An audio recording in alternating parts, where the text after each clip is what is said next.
Ada orang bertaubat kemudian ia ingin mengqadha salat sunnah rawatibnya yang telah ia tinggalkan bertahun-tahun. Bolehkah tindakan tersebut? Boleh saja, bahkan ini disunnahkan.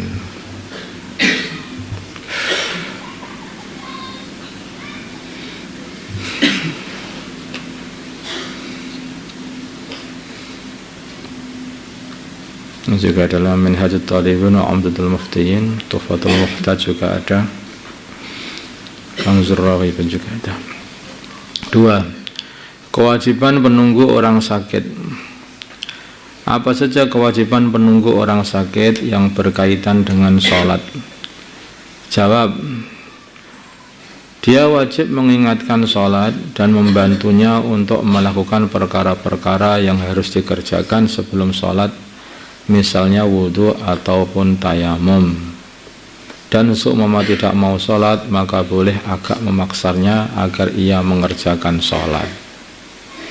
Jadi kalau orang itu menunggu orang sakit itu bukan hanya nunggu saja, tidak sholat, tidak dibiarkan, jagongan aja.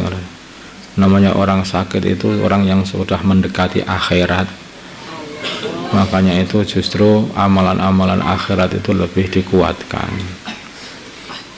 Kadang-kadang tengah-tengah sakit yang nunggu itu ngajak jagongan urusan dunia, urusan toko, bisnis, apa.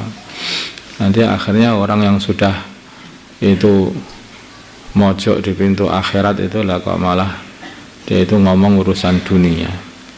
Kalau orang itu sakit itu harusnya yang dipikirkan satu saja, bagaimana bisa menghabiskan sisa waktunya itu seumpama nanti itu dipanggil oleh Allah itu dalam keadaan ibadah, dalam keadaan puasa, dalam keadaan sholat, atau dalam keadaan dia itu akhir dari kehidupan dia itu husnul khatimah. Makanya bahkan kalau semua orang kok sudah sakit, untuk sholat masih malas begitu, agak dipaksa tidak masalah. Wong memaksa orang biar dia itu selamat kan baik. Masalah bersentuhan suami istri ketika hendak sholat. Seorang suami ketika hendak sholat diberitahu oleh istrinya bahwa ia telah menyentuhnya sehingga wudunya telah batal. Namun sang suami yakin bahwa ia tidak bersentuhan dengan istri. Ia yakin bahwa wudunya belum batal. Pertanyaan, dari kejadian di atas, dari kejadian di atas, bagaimana sikap suami yang benar? Apakah ia harus mengikuti perkataan istrinya sehingga dianggap wudunya batal terus wudu lagi, atau tetap dengan keyakinan sehingga tidak perlu wudu lagi karena wudunya dia menganggap wudunya belum batal? Jawab, urusan ini adalah khilaf. Menurut pendapat yang mu'tamad, dia wajib mengikuti perkataan istrinya. Menurut pendapat mu'tamad, dia tidak wajib mengikuti perkataan istrinya. Nah ini benar, sehingga wudunya dianggap tidak batal.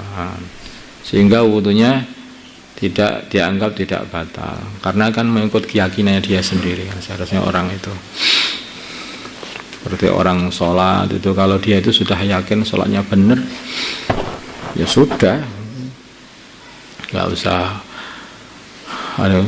kamu belum lagi baru 2 rakaat, lah saya sudah 4 rakaat, 2 rakaat, teruskan lagi, dan lagi 2 rakaat lagi, terus bisa jadi 20 rakaat ya nggak habis-habis, nggak yakin-yakin, maka diyakini dengan dirinya sendiri.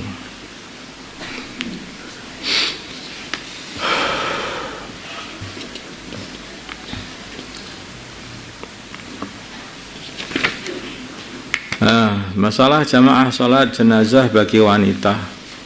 Jamaah sholat jenazah bagi para wanita. Apakah wanita diperbolehkan untuk membuat jamaah sendiri dalam sholat mayit, sedangkan di tempat tersebut masih banyak orang laki-laki? Jawab, boleh saja.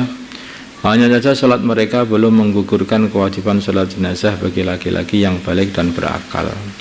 Sholat jenazah itu adalah wajib kifayah, fardu kifayah.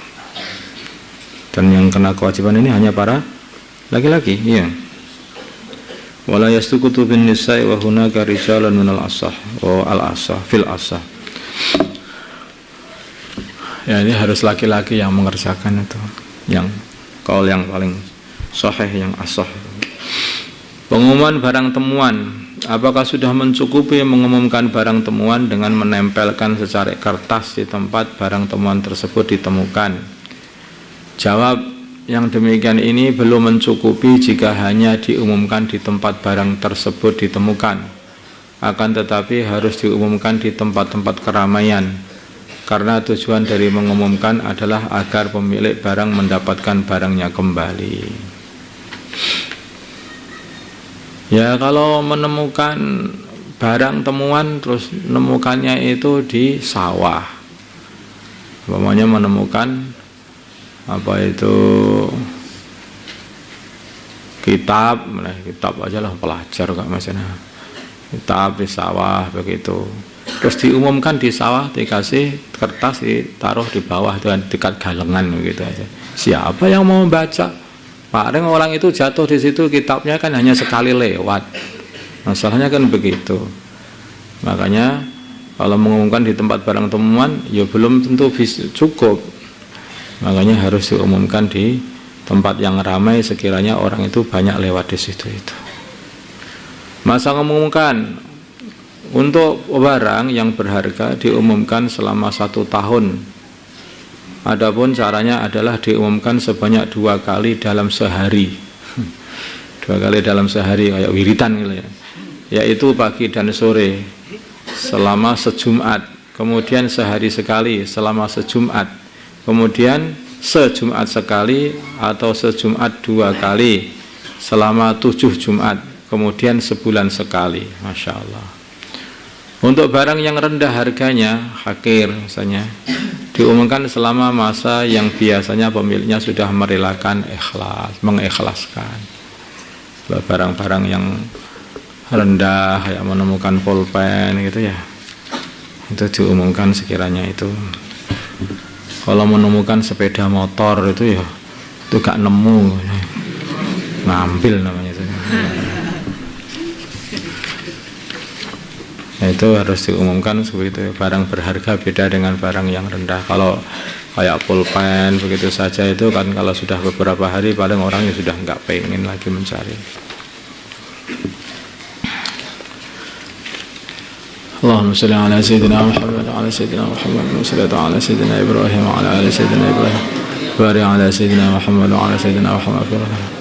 Allahumma arham ummata sayyidina Muhammad, Allahumma ighfir li ummati sayyidina Muhammad, اللهم أصلح أمة سيدنا محمد، اللهم ألف بين قلوب أمة سيدنا محمد، اللهم انصر أمة سيدنا محمد، اللهم أعصم سلطانا نصيرا. صلى الله على سيدنا محمد النبي الأمي وعلى آله وصحبه وسلم. الحمد لله.